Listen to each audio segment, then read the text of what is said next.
Acuplus Interior and Electronics. Pattambi നഗരസഭയിലേക്കുള്ള UDF സ്ഥാനാർത്ഥികൾ നാമനിർദ്ദേശ പത്രിക സമർപ്പിച്ചു. കോൺഗ്രസിലെ 16 പേരും മുസ്ലിം ലീഗിലെ 13 പേരും ജനവിധി തേടുന്നു.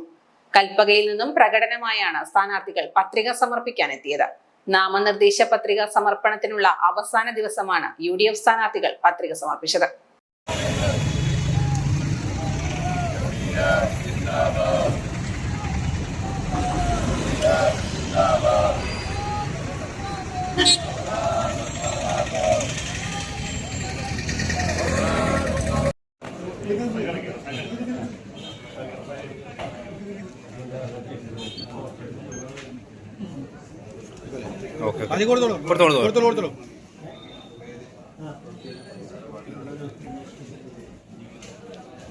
സുബ്രഹ്മണ്യൻ TP ഉസ്മാൻ എന്നിവരാണ് UDFിലെ മുതിർന്ന സ്ഥാനാർത്ഥികൾ.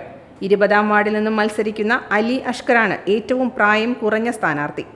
UDFിൽ ഇത്തവണ കൂടുതലും പുതുമുഖങ്ങളാണ്.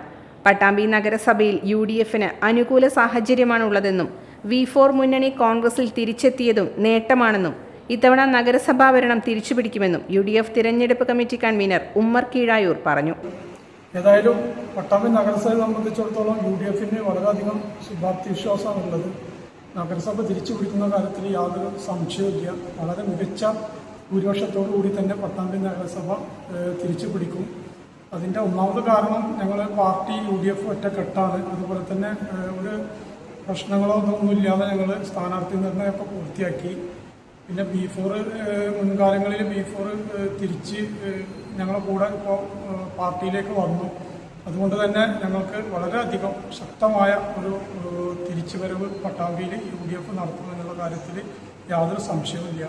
കോൺഗ്രസിൽ നിന്നും പുറത്താക്കപ്പെട്ട കഴിഞ്ഞ തവണ LDFിന് ഭരണം നേടാൻ കൂട്ടുനിന്ന TP ഷാജിയും കൂട്ടരും തിരിച്ച് കോൺഗ്രസിലെത്തുകയും വിമത സ്ഥാനാർത്ഥി വെല്ലുവിളികളും നേരിടുന്ന നിലവിലെ സാഹചര്യത്തിൽ ഏറെ ചർച്ചയായ തിരഞ്ഞെടുപ്പാണ് പട്ടാമ്പി നഗരസഭയിലേക്ക് നടക്കുന്നത്.